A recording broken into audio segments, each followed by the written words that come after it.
2 hands right here, make them yay high, about 6 inches above the dome, bring it all the way down.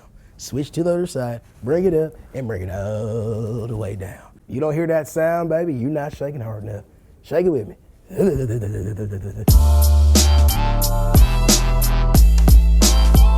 Let's get real for a minute. The sneaker game hasn't always been welcoming for women. Now, for years, brands and designers didn't give them a second thought. Shrink it and pink it was the motto. And that was that. But now, women are taking the game back, and we are here for it. Like the Blue Chill UNC Jordan 1s that dropped last week. It's the best-selling women's exclusive shoe since the high satin shatter backboards, with nearly 10,000 sales in the first week alone. And it's the most profitable, too. Price premiums are in the triple digits. But it's not just women who are buying them. A whole lot of men chasing them, too.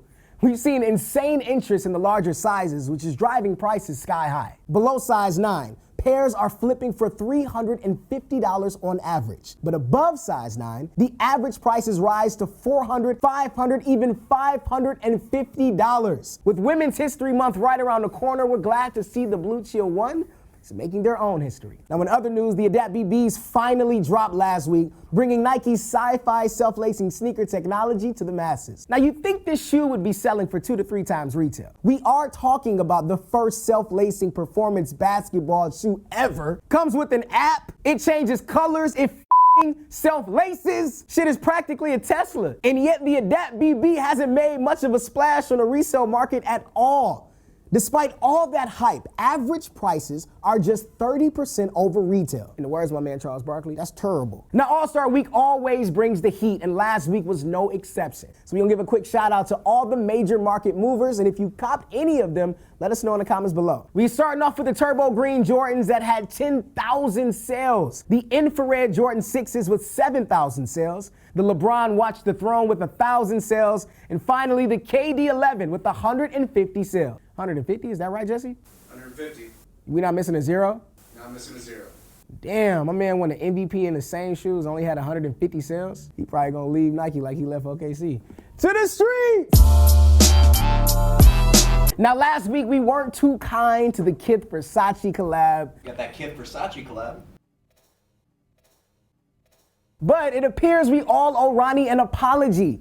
While only a handful of hoodies have sold, the ones that have are flipping for $2,000 on average. That's $800 over retail. So consider this a formal apology, at least to the 4 of y'all out there somewhere in the world who copped them. In somewhat bigger news, Supreme recently dropped their long-awaited Spring/Summer 19 lookbook, and their in-store drop was earlier today.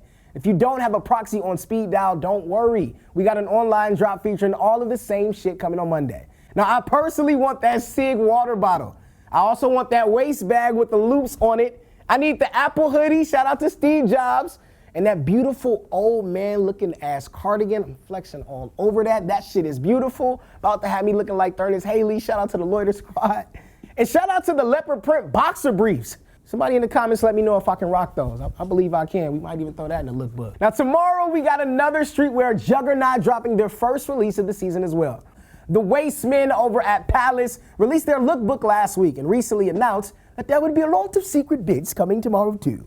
Whatever the hell that means. Shout out to my man Will Oldham in the lookbook. I see a darkness too, my friend. To the weekend!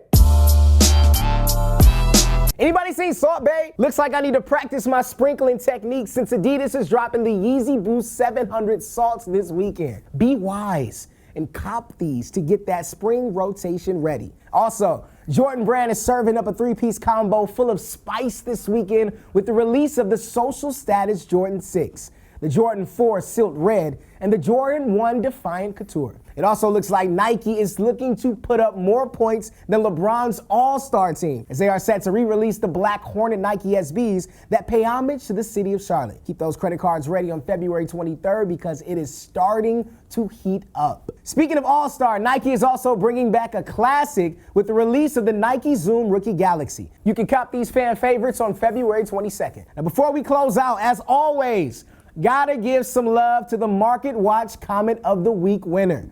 Shout out to Ali MP4 for showing love to my hoodie. Now we can all go to space and moonwalk like Rick Ross in the Columbia remix video. Rick Ross was moonwalking like this. And for all of our viewers across the pond, make sure to go check out our latest and greatest drop-off experience now opening in London. All you gotta do is swing by with any sneaker or streetwear piece that you've sold on StockX. Drop it off and we'll send your payout ASAP. We posted up at 48 Poland Street in Soho, London till March 8th. Don't miss us. And finally, for all you spreadsheet sharpshooters watching, we got our 2019 StockX data contest running this week. So crunch some numbers, submit your entries, and you can win big. Might even get featured right here on Market Watch. So check our blog for details on how to get your geek on. That's all for this week. For more StockX market insights, like and subscribe to us here, and follow at StockX on Instagram and Twitter. And if you plan to cop any of the heat that we speak this weekend, let us know one in the comments below. We'll be sure to show you some love. Y'all, has anybody seen Salt Bae?